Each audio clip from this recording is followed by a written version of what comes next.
Hello everyone, welcome to ఈ వివేకం.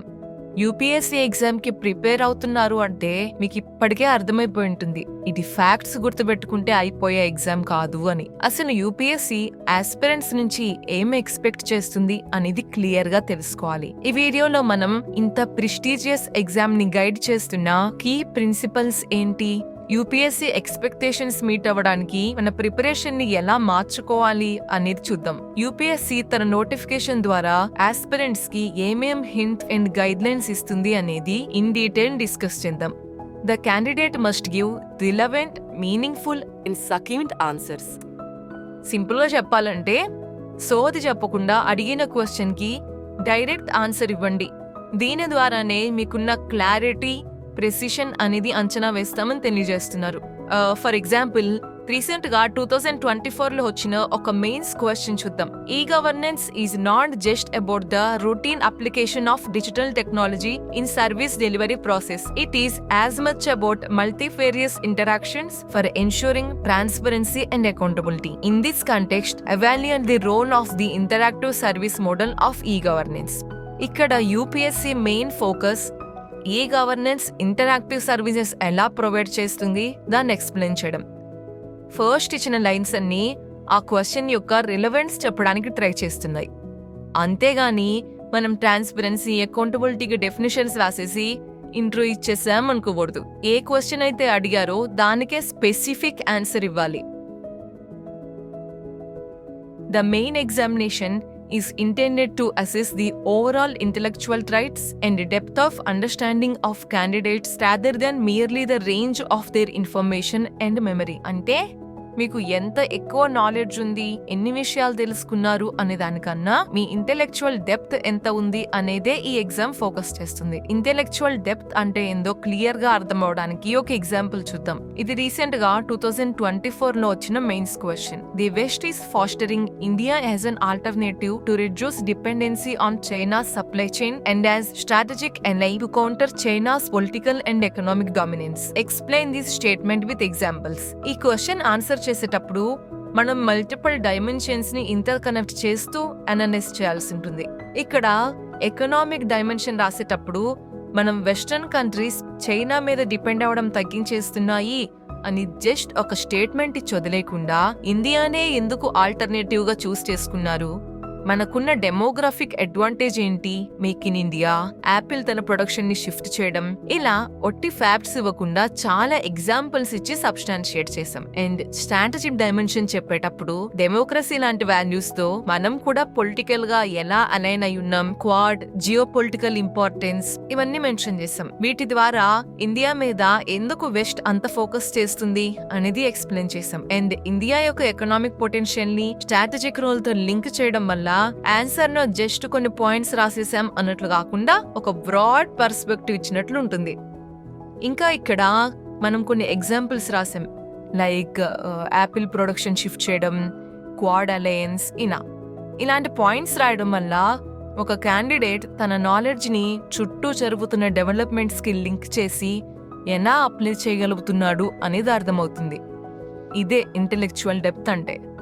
So ఇలాంటి అంశాలన్నీ మనం ఆన్సర్లో ఇంక్లూడ్ చేయడం వల్ల జస్ట్ ఏదో గుర్తుపెట్టుకుని రాసేసాం అన్నట్లు కాకుండా చుట్టూ జరుగుతున్న కాంప్లెక్స్ ఈవెంట్స్ ని మనం ఎలా అర్థం చేసుకున్నాం అనేది ఎగ్జామినర్ కి తెలుస్తుంది.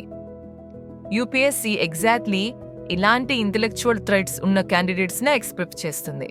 ఓకే, అండ్ నెక్స్ట్ చూస్తే the questions are likely to test the candidates basic understanding of all relevant issues and the ability to analyze and take a view on conflicting socio-economic goals, objectives and demands. ఈ line ఏం చెప్తుందంటే మన చుట్టూ జరుగుతున్న complex issues మీద మనకంటూ ఒక opinion ఉండాలి. అండ్ ఆ ఒపీనియన్స్ కూడా ఎలా పడితే అలా వేగ్గా కాకుండా అనలిటికల్ గా, క్రిటికల్ గా ఆలోచించి ఫామ్ చేసుకోవాలి అని చెప్తున్నారు. Moving to next line, a well-educated person will be able to answer them without any specialized study. See, ఈ లైన్ చాలా ఇంపార్టెంట్. మేము ఆస్పిరెంట్స్ నుంచి స్పెషలైజ్డ్ స్టడీ ఏం ఎక్స్పెక్ట్ చేయట్లేదు అంటున్నారు. యాక్చువల్లీ మనకి మెయిన్స్ లో వచ్చే క్వశ్చన్స్ చూసినా కానీ అన్ని 150 or 250 వర్డ్స్ లోనే రాయమంటారు. దీని అర్థం ఏంటి? అరే మీరు దేని మీద రీసెర్చ్ చేయనవసరం లేదు, ప్రతి టాపిక్ గురించి యావరేజ్ గా 200 రిలవెంట్ వర్డ్స్ తెలుసుకోండి చాలు అని చెప్తున్నారు. అర్థమైందా? ఇంకా ఫర్దర్ గా చూస్తే the interview or personality test is intended to judge the mental calibre of a candidate. In broad terms this is really an assessment of not only intellectual qualities but also social rights and interest in current affairs. ఇక్కడేం చెప్తున్నారంటే personality test ద్వారా ఒక person గా మీరు civil services కి suit అవుతారా లేదా అనేది జడ్జ్ చేస్తాం. మీ ఇంటెలిజెన్స్ ఒక్కటే సరిపోదు, సోషల్ బిహేవియర్, చుట్టూ జరుగుతున్న ఈవెంట్స్ పైన మీకున్న ఇంట్రెస్ట్, ఇవన్నీ అసెస్ చేసే మీ సూటబిలిటీని డిసైడ్ చేస్తామని చెప్తున్నారు. And next, the scope of the syllabus for optional subjects papers for the examination is broadly of the honours degree level, that is a level higher than the bachelor's degree and lower than the master's degree. Optional సెషన్కి వస్తే మీరు చూస్ చేసుకున్న subjects పైన మీకు broad and deep understanding ఉండాలి. మరీ masters లెవెల్లో కాదు కానీ డిగ్రీ లెవెల్ అండర్స్టాండింగ్ అయితే ఉండాలి అని చెప్తున్నారు. అండ్ కరెంట్ ఇష్యూస్ గురించి చూస్తే candidates are expected to have taken an intelligent interest not only in the special subjects of academic study but also in the events which are happening around them, both within and outside their own state or country, as well as in modern currents of thought and in new discoveries. అంటే national గా అవ్వచ్చు, international గా అవ్వచ్చు, అసలు మన చుట్టూ ఏం events జరుగుతున్నాయి, వేరియస్ సెక్టార్స్ మీద ఆ ఈవెంట్స్ యొక్క ఇంపాక్ట్ ఎలా ఉంటుంది అనే బేసిక్ అవేర్నెస్ ప్రతి ఆస్పిరెంట్ కి ఉండాలి.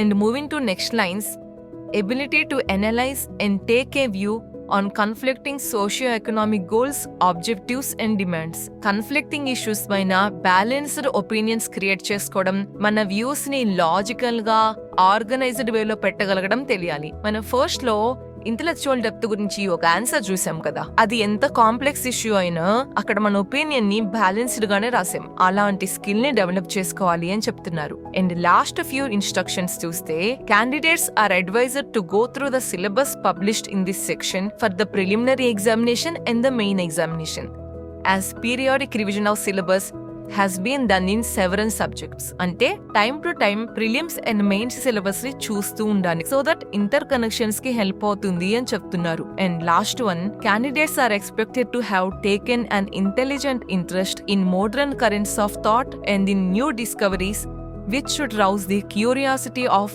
Well educated youth. ప్రతి candidate intellectual curiosity and lifelong learning పైన ఇంట్రెస్టెడ్ గా ఉండాలి అని సజెస్ట్ చేస్తున్నారు. ఫైనల్ గా చెప్పేది ఏంటంటే, యూపీఎస్సీ లాంటి ఛాలెంజింగ్ జర్నీలో ఉన్నారు కాబట్టి మీరు ఒకటి గుర్తుపెట్టుకోవాలి, ఎంత నాలెడ్జ్ సంపాదించాం అన్నది కాదు, ఎంత డీప్ గా అర్థం చేసుకున్నాం, అనలైజ్ చేసాం అండ్ అప్లై చేయగలుగుతున్నాం అనే విధంగా మిమ్మల్ని మీరు క్వశ్చన్ చేసుకోవాలి. ఈ రకంను మేము మీకు ప్రతి స్టెప్ లో సపోర్ట్ చేస్తాం.